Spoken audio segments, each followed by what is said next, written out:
Ladies and gentlemen, when we speak of greatness in tennis, true, enduring greatness, one name today sits at the summit of that conversation: Novak Djokovic.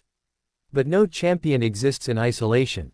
Every legend is sharpened by the rivals they face, the battles they endure, and the fires they are forged in. And Djokovic's path to immortality has been carved alongside two giants of the game, Roger Federer and Rafael Nadal. Together, they did not merely compete, they created an era. A golden age. A time where tennis transcended sport and became poetry in motion, war on grass, clay, and hard court. They became more than champions, they became mythologies.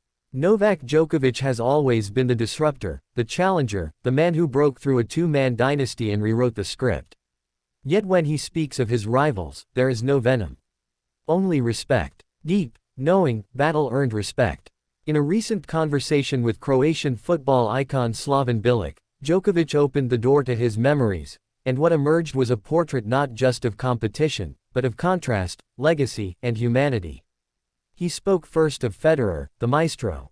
The man who made the game look effortless. Roger, Novak said, is the most talented one. The most beautiful to watch when playing. And who could argue? When Federer glided across the court, it wasn't just tennis, it was ballet. Precision with grace. Genius wrapped in elegance. Djokovic admired the Swiss legend's ability to conserve energy, to control the tempo, to move like silk across the baseline. Then he turned to Nadal, the warrior.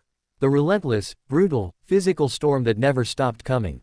Rafa is the opposite extreme, Djokovic said. He dominated physically. A man who built his empire on clay, but proved he could conquer any surface.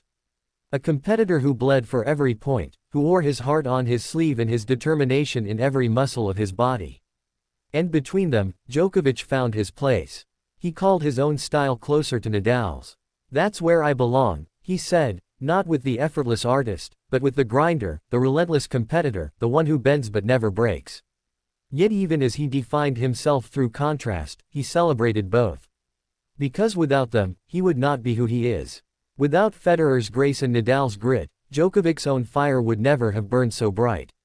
From 2003 to 2023, 81 Grand Slam titles were up for grabs. Of those, 66 were taken by these three men.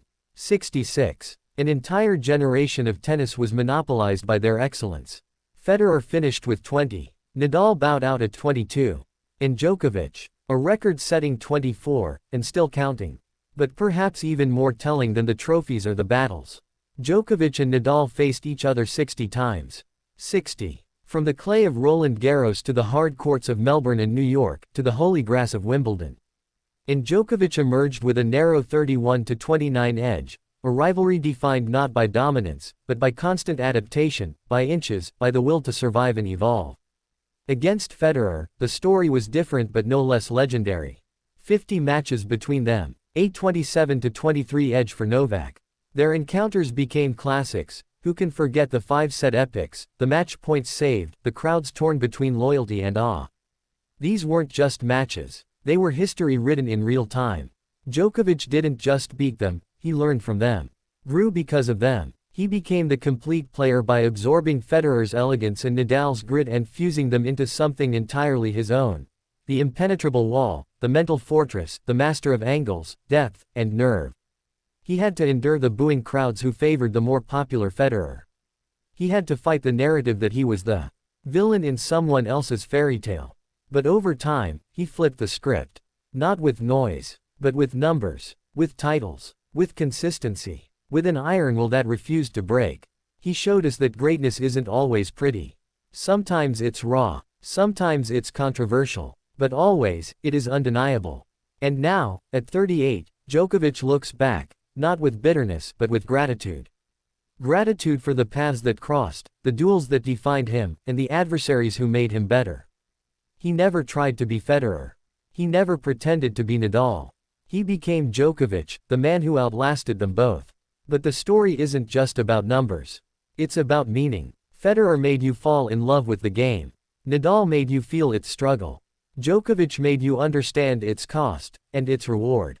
He stood in the middle of the greatest triangle in tennis history. And he came out on top. Not because he was born more talented. Not because he had more fans. but because he refused to be outworked, outlasted, or undone by the moment.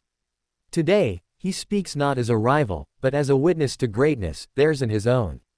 He honors Federer's grace. He respects Nadal's fire. And he understands what they brought out in him, the fighter, the thinker, the relentless champion.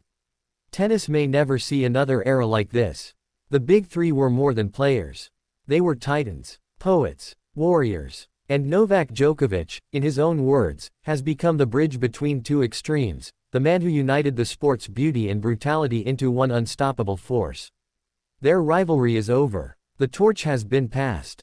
But the memories remain, etched in history, immortal in spirit, forever in our hearts. And through it all, Novak Djokovic stands, not just as a champion, but as the last enduring echo of an age we'll never forget.